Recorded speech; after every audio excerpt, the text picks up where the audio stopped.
இன்னைக்கு தமிழ் சினிமா ஒரு மிகப்பெரிய மோசமான பாதையை நோக்கி போயிட்டு இருக்கு. கோடி கோடியா சம்பளம் கொடுத்தாதான் அந்த நடிகர் பெரிய நடிகர். கோடி கோடியா படம் செலவு செய்தால்தான் அந்த படம் பிரம்மாண்டமான படம் அப்படிங்கிற ஒரு கணக்கு, தப்பு கணக்கு போடப்பட்டுட்டு வருது. ஆனால் பெரிய நடிகர் நடிக்கணும்னு அவசியம் இல்லை, பெரிய பட்ஜெட்டும் அவசியம் இல்லை. நல்ல படங்களை, கலகலப்பான, நிறைவான, ஆபாசம் இல்லாத படங்களை கொடுத்தா நிச்சயமாக வெற்றி உறுதி அப்படிங்கிறது தான் தமிழ் சினிமா கற்றுக் கொடுத்துருக்கிற பாடம். அப்படி கொடுத்த மிக முக்கியமான தரவரிசையில் ஜெய்சங்கருக்கு தமிழ் சினிமாவில் ஒரு தனி இடம் உண்டு. ஒரே வருஷத்தில் பல தயாரிப்பாளர்களை புதுசாக உருவாக்கி இருக்கிற பெருமை ஜெய்சங்கர் அவர்களுக்கு உண்டு. அப்படி பார்த்தா ஒரு வருஷத்தில் ஜெய்சங்கர் சார் நடித்து கொடுத்த படங்களுடைய எண்ணிக்கை 15 படங்கள். அதுக்கு முன்னாடி ஒரே வருஷத்தில் இத்தனை படங்கள் கிடையாது. எம்ஜிஆர் 8 படம் நடிச்சிருப்பார், சிவாஜி சார் 9 படம் நடிச்சிருப்பார், எம்ஜிஆர் 9 படம் நடிச்சிருப்பார், சிவாஜி சார் 7 படம் நடிச்சிருப்பார். அப்படிங்கிறது தான் தொடர்ந்துகிட்டே இருந்தது. ஆனால் ஜெய்சங்கர் வந்த பிறகு ஒரே வருஷத்தில் 15 படங்கள் ரிலீஸ் பண்ணியிருக்காரு ஜெய்சங்கர். அவருடைய படங்கள் அப்போ அவ்வளவு ரிலீஸ் ஆகியிருக்கு. வெள்ளிக்கிழமை அன்னைக்கு படம் வெளியாகிற வழக்கம் எப்போது வந்துச்சுன்னு தெரில. ஒவ்வொரு வெள்ளிக்கிழமையிலையும் படங்கள் ரிலீஸ் ஆகுது. இன்னைக்கு வர தொடர்ந்துட்டு தான் இருக்கு. ஓடிடியில் கூட சினிமாவோ வெப்சீரிஸோ வெள்ளிக்கிழமை தான் பெரும்பாலும் வெளியிடுறாங்க. தமிழ் சினிமா தொடங்கிய காலத்திலிருந்து இன்னைக்கு வரைக்கும் வெள்ளிக்கிழமை நாயகன் அப்படின்னு எல்லாரும் சொல்கிற விதமாக வலம் வந்த நடிகர் ஜெய்சங்கர் தான். இப்போது தான் வாரம் வெள்ளிக்கிழமையில் படங்கள் வெளியிடப்படுது. அப்போலாம் மாதத்தில் ஒரு வெள்ளிக்கிழமையோ 2 வெள்ளிக்கிழமையோ தான் படங்கள் வெளியிடப்படும். சில சமயங்களில் 2 மாதங்களில் ஒரு வெள்ளிக்கிழமையில் கூட படங்கள் ரிலீஸ் ஆகும். அப்படி வெள்ளிக்கிழமை அன்னைக்கு வெளியாகிற பட லிஸ்ட்டில் எடுத்து பார்த்தோம்னாக்கா அதில் ஜெய்சங்கர் சார் நடித்த ஒரு படம் கண்டிப்பாக இடம்பெற்றிருக்கும். இரவும் பகலுங்கிற படத்தில் Joseph Thaliath director sir, Joseph Thaliath sir மூலமாக அறிமுகமானவர் தான் நடிகர் ஜெய்சங்கர். தொடர்ந்து பட வாய்ப்பு கிடைக்கவே தொடர்ந்து அட்டகாசமான கதாபாத்திரங்களை தேர்வு செஞ்சு நடிச்சிட்டு வர்றாரு. மாடர்ன் தியேட்டர்ஸ், ஏவிஎம் மாதிரியான மிகப்பெரிய நிறுவனங்களில் நடிச்சிருந்தாலும் கூட புதிய தயாரிப்பாளர், புதிய இயக்குனர்னு வர்றவங்களுக்கு உடனே கதவு திறக்கிறவர் தான் நடிகர் ஜெய்சங்கர். அப்படிப்பட்ட குணம் அவருக்கு இருந்தது. அப்படி காட்சி தருவது அவங்களுக்கு தான் முக்கியத்துவம் கொடுத்தார். பெரிய நிறுவனங்களுக்கோ பெரிய டைரக்டர்ஸ்க்கோ அவர் அப்படி முக்கியத்துவம் தரப்பட்டார். ஜெய்சங்கர் சார்ட்ட இருக்கிற இன்னொரு பழக்கம், செக்கு கொடுத்துட்டு அந்த செக்கு பவுன்ஸ் ஆயிடுச்சு அப்படின்னா அந்த நிறுவனத்துக்கு ஃபோனை போட்டு கண்ணாபின்னு தெட்டுறது, வாசலையே நின்றுக்கிறது அப்படிலாம் செய்ய மாட்டார். சரி, பணம் இல்லாமல் கஷ்டப்படுறாங்க போல இருக்கு அப்படின்னு அவர் பாட்டுக்கு எதுவுமே நடக்காதது போல மொத்தமாக அந்த படத்துக்கு நடிச்சு கொடுத்துட்டு தான் வந்துடுவார். இன்னைக்கு ஒரு படத்தில் நடிக்கிற நடிகர் கோடி கோடியாக சம்பளம் வாங்கி அதில் 80% 90% பணத்தை வாங்கிடுவாங்க. ஆனால் கடைசியில் 10% அந்த தயாரிப்பாளரை தர முடியல, படம் ரிலீஸ் பண்ணிட்டு தரேன் அப்படின்னு சொல்லுவார். ஆனால் அதுக்காக ஒரு வரட்டு பிடிவாதத்தோட நான் ரெக்கார்டிங் வர மாட்டேன், நான் இன்னும் ஒரு 2 நாள் பேட்சப் ஒர்க்கு நான் பண்ண மாட்டேன்னு சொல்லி பல படங்கள் இன்னைக்கு குப்பை தொட்டியில் இருக்கிற மாதிரி அந்த தயாரிப்பாளருடைய ரூமில் வேதனையாக சுருண்டு கிடக்குது. அந்த மாதிரி நிலைமையை ஜெய்சங்கர் அவர்கள் ஏற்படுத்தி கொடுக்கவே இல்லை. ஜெய்சங்கர் சாரை பொறுத்த வரைக்கும் சம்பளமும் அதிகம் கேட்க மாட்டார். சம்பள பாக்கி வச்சாலும் அதை திரும்ப கொடு அப்படின்னு நச்சரிக்க மாட்டார், பெருசாகவே எடுத்துக்க மாட்டார். 1972 வருஷத்தில் ஜெய்சங்கர் சார் நடித்த படம் மொத்தம் 15. இதில் பல படங்களுடைய இயக்குனர்கள் புதியவர்கள், தயாரிப்பாளர்கள் சினிமாவுக்கே சம்பந்தம் இல்லாமல் புதுசாக வந்தவங்க, அல்லது சினிமா துறையில் ஒரு சாதாரண லைட் மேனாக இருந்தவங்களாக இருப்பாங்க. மினிமம் கேரண்டி படங்கள் அப்படிங்கிறது வார்த்தையே தமிழ் சினிமாவில் அநேகமாக பிரபலமானதோ அல்லது அறிமுகமானதோ ஜெய்சங்கர் சார் காலத்தில் தான். ஒரு வார்த்தை, அந்த மினிமம் கேரண்டிங்கிற வார்த்தைக்கு சொந்தக்காரராகவே ஜெய்சங்கர் மாறினார். எவ்வளவு மோசமான சுமாரான கதை கொண்ட படமாக இருந்தாலும் ஓரளவாவது ஜெய்சங்கர் சார் படம்னாக்க ஜெயிச்சிடும். போட்ட முதலுக்கு மோசம் இருக்காது, அதுக்கு தக்க லாபத்தையும் கணிசமாக கொடுத்துட்டோம். அப்படி ஜெய்சங்கர் சாரை வச்சு படங்களை எடுத்த எந்த தயாரிப்பாளரும் கையை சுட்டுக்கிட்டாரு அப்படின்னு எந்த ஒரு விஷயமுமே கிடையாது.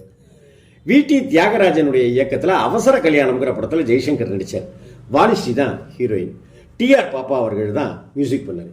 ஏகப்பட்ட வெற்றி படங்களை கொடுத்த இயக்குனர் எஸ்.வி. முத்துராமன் 70க்கும் மேற்பட்ட படங்களை இயக்கியிருக்கார். இவருடைய டைரக்ஷனில் வி.சி. குகநாதனோட வசனத்தில் ஜெய்சங்கர், முத்துராமன், லட்சுமி முதலானவர் நடித்த கனிமுத்து பாப்பா அப்படிங்கிற திரைப்படம் அந்த வருஷத்தில் வந்துச்சு. இன்னொரு விஷயம், எஸ்பி முத்துராமன் சாருக்கு அந்த கனிமுத்து பாப்பா ஜெய்சங்கர் நடித்த படம் தான் முதல் படம். அதுதான் அவர் முதல்ல டைரக்ட் பண்றார். ஆக எஸ்பிஎம் திரையுலகில் இயக்குனராகி 22ஆம் ஆண்டு வரைக்கும் 50 ஆண்டுகள் நிறைவடைஞ்சிருக்கு. இந்த படத்துல தான் ராதையின் நெஞ்சமேங்கிற பாடலாம் இடப்பட்டுச்சு. ஒளிப்பதிவு மேதைன்னு கொண்டாடப்படுகிற எம் கர்ணன் சார் படமே வித்தியாசமா இருக்கும், ஒரு கௌபாய் படங்களா இருக்கும். அதுல ஜெய்சங்கர் தான் பெரும்பாலும் கதாநாயகன். 72வது வருஷத்துல கர்ணன் சார் டைரக்ஷன்ல கங்கா ஜக்கம்மான்னு 2 படங்கள் வெளிவந்துச்சு. கங்காவில் நடிகை மீனாவோட அம்மா தான் ஹீரோயினாக நடித்தாங்க. ஜக்கம்மாவில் சாவித்திரி உஷாநந்தினிலாம் நடித்தாங்க. ஜெய்சங்கர் சாருடைய படங்கள், அதுவும் குறிப்பாக கர்ணன் சார் டைரக்ட் பண்ணியிருக்கிற படங்கள்னா அது கௌபாய் ரக படங்கள். ஆங்கில பட பாணியில் களம் இருக்கும். ஏற்கனவே தென்னக ஜேம்ஸ் பாண்ட் அப்படின்னு மாடர்ன் தியேட்டர்ஸில் தொடர்ந்து படங்கள்லாம் நடித்து தென்னக ஜேம்ஸ் பாண்டுன்னு ஒரு பட்டம் வாங்கிய ஜெய்சங்கர் அவர்களுக்கு கௌபாய் பட்டமும் சேர்ந்துக்குச்சு. அதை தவிர்த்து மக்கள் கலைஞர் அப்படிங்கிற ஒரு பட்டமும் அவருக்கு உண்டு. கருந்தேல் கண்ணாயிரம் படம் மிகப்பெரிய வெற்றி படமாக அமைஞ்சது. ஜெய்சங்கர், மனோகர், லக்ஷ்மி, தேங்காய் சீனிவாசன்லாம் நடிக்க, ஷியாம் பிலிப்ஸ் அப்படிங்கிறவர் இசையமைக்க, மாடர்ன் தியேட்டர்ஸ் ராமசுந்தரம் டைரக்ட் பண்ணார். மே 17ஆம் தேதி இந்த படம் ரிலீஸ் ஆச்சு. அதே வருஷத்தில் ஐயன் மூர்த்தி அப்படிங்கிறவர் இயக்கத்தில் காதலிக்க வாங்கன்னு ஒரு படம். ஜெய்சங்கர், ஸ்ரீகாந்த், கவிதா முதலானவர்லாம் நடிப்பில் ஜேவி ராகவா நாயுடு இசையில் இந்த படம் வெளியாகுங்க. ஜேவி ராகவா நாயுடு இசையமைப்பாளர்னு ஒருத்தர் இருக்காருங்கிறதே நமக்கு நிறைய பேருக்கு தெரியாது. ஐயன் மூர்த்தின்னு ஒரு டைரக்டர் நிறைய பேருக்கு தெரியாது. இந்த படத்துக்கு கதை வசனம் எழுதியவர் யார் தெரியுமா? கல்கண்டு பத்திரிகையினுடைய புகழ்பெற்ற எழுத்தாளர், பத்திரிகை ஆசிரியர் தமிழ்வாணன் தான் இந்த படத்துக்கான கதை வசனத்தை எழுதியிருக்கார். இதுவாவது யாருக்காவது தெரியுமா? ஆனால் இப்படி பல சுவாரஸ்யங்களை சினிமாவுக்குள்ளார புகுத்துனவர் தான் Jaishankar sir. Director C V Rajendran சாருடைய டைரக்ஷனில் லக்ஷ்மி, நாகேஷ், வி கே ராமசாமி முதலானோர் ஜெய்சங்கரோட நடிக்க, மெல்லிசை மன்னரோட இசையில் மார்ச் 3ஆம் தேதி அன்னைக்கு நவாப் நாற்காலி திரைப்படம் வந்து காமெடிக்கும் த்ரில்லருக்கும் முக்கியத்துவம் கொடுக்கப்பட்ட படமாக அது வந்துச்சு. மாதத்துக்கு 10-12 தடவையாவது டிவியில் இந்த படத்தை ஒளிபரப்பிடுவாங்க. இன்றைக்கும் விஜயநாராயணன் அப்படிங்கிற ஒரு டைரக்ஷன் கேள்விப்பட்டிருப்பாங்க பாருங்களேன். விஜயநாராயணன்கிறவர் டைரக்ட் பண்ணுறாரு. லக்ஷ்மி ஜெய்சங்கர் சாரோட சேர்ந்து நடிக்கிறாங்க. சங்கர் கணேஷ் இசையமைக்கிறாரு. ஏப்ரல் 13ஆம் தேதிக்கு பொன்மகள் வந்தாள் அப்படின்னு ஒரு படம் வருது. டிஆர் ரகுநாத் சாருடைய டைரக்ஷனில், வி குமார் சாருடைய இசையில் விஜயலலிதாவோட நடித்த படம் மாப்பிள்ளை அழைப்பு அப்படிங்கிற ஒரு படம் நவம்பர் 17ஆம் தேதி அது ரிலீஸ் ஆகுது. இவை எல்லாமே சின்ன சின்ன பட்ஜெட், குறைந்த பட்ஜெட். ஆனால் அந்த குறைந்த பட்ஜெட்டுக்கு ஏற்ற நிறைவான ஒரு கலெக்ஷனை இந்த படம் எல்லாமே கொடுத்துருது. இது போல் யாருக்கும் சம்பள பாக்கி வச்சுக்கிறதையும் ஜெய்சங்கர் சார் விரும்ப மாட்டார். ஆனால் தனக்கு சம்பள பாக்கி வச்சா அதை பற்றி அவர் பெருசாக எடுத்துக்கவும் மாட்டார். இதே சமயத்தில் ஜெய்சங்கருடைய வரவேற்பு திரைப்படமும் ஒரு கட்டத்தில் வெளியாகுது. அதே போல் ஜனவரி 14ஆம் தேதிக்கு டி யோகானந்த் சார் டைரக்ஷனில் ராணி யார் குழந்தை அப்படிங்கிற படம் டிவி ராஜு சார் இசையமைக்கிறாரு. திரும்பவும் ஐயன் மூர்த்தி சாருடைய டைரக்ஷனில் ஜெயா, கௌசல்யா அவங்கெல்லாம் நடித்த வரவேற்பு படம், அந்த படமும் ரிலீஸ் ஆகுது. மற்ற படங்களை விட இந்த படம் நல்ல வரவேற்பு பெற்றுச்சுங்கிறது தான் உண்மை. செப்டம்பர் 14ஆம் தேதி அன்னைக்கு அதே வருஷத்தில் ஒளிப்பதிவு மேதை கர்ணன் அவர்களுடைய ஜக்கம்மா வெளியாகுது. எஸ்.எம். சுப்பையா நாயுடு இந்த படத்துக்கு இசையமைக்கிறாரு. அக்டோபர் 1ஆம் தேதி என்.எஸ். மணியம் அப்படிங்கிற ஒரு டைரக்டருடைய டைரக்ஷனில் நடிகை பாரதி ஜோடியா நடிக்க உனக்கும் எனக்கும் அப்படிங்கிற படத்தில் ஜெய்சங்கர் சார் நடிக்கிறாரு. வி குமார் இசையமைச்சார். இந்த படமும் நல்ல வசூலை கொடுத்துச்சு.